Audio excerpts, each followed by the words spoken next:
Bit অরবিটে আবার দেখেন আমার $10 হয়েছে। আমি এখন উইথড্র দিই, দেখেন কত ফাস্ট উইথড্র। ঠিক আছে, যে ট্রাস্ট ওয়ালেটে যাই, ট্রাস্ট ওয়ালেটে গিয়ে দেখেন আমি ওয়ালেটটা প্রথমত ওয়ালেটটা দেখাই আপনাদেরকে, আমার ওয়ালেটে কত ব্যালেন্স আছে। এই দেখেন আমার এখানে 0 0, ঠিক আছে, হ্যাঁ, এই যে 0 0 ব্যালেন্স আছে। এবার আমি বিট অরবিটের অ্যাকাউন্টে প্রবেশ করি, করার পর আমি উইথড্রটা দিয়ে দেখাই আপনাদেরকে কত ফাস্ট।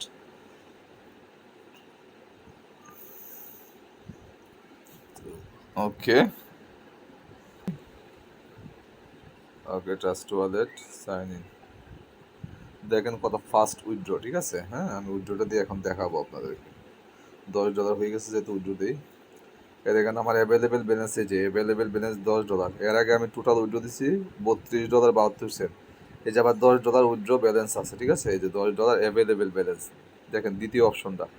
ওকে, তো এবার উইথড্র দিই, উইথড্রতে যাই, তারপরে যে উইথড্রতে গেলাম, আসার পর দেখেন এখানে জাস্ট 10 লিখে দিব।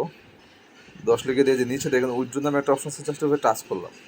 এই যে সাকসেস দেখাচ্ছে, দেখছেন এই যে উপরে সাকসেস লেখা দেখাচ্ছে না, উপরে সাকসেস দেখাচ্ছে। দেখেন আমি এবার ট্রাস্ট ওয়ালেটে চলে যাই, ব্যাকে আসলাম, এই যে ট্রাস্ট ওয়ালেটে আসলাম, এই যে 0 0 আছে না, এটা রিফ্রেশ দিই, এটা রিফ্রেশ দিব, এই যে দেখেন চলে আসছে। এই দেখেন $8.99। ঠিক আছে, চলে আসছে অলরেডি। ঠিক আছে, $1 আমার উইথড্র সাবস্ক্রাইবটা কিন্তু চলে আসলো। ঠিক আছে, মানে মাঝে মাঝে নেটওয়ার্কের সমস্যার জন্য একটু লেট হতে পারে, হ্যাঁ, 1-2 সেকেন্ড লেট হতে পারে। দেখেন আমার উত্তোলন কিন্তু চলে আসলো। এই হচ্ছে আমাদের বিট অরবিটের খেলা। ঠিক আছে।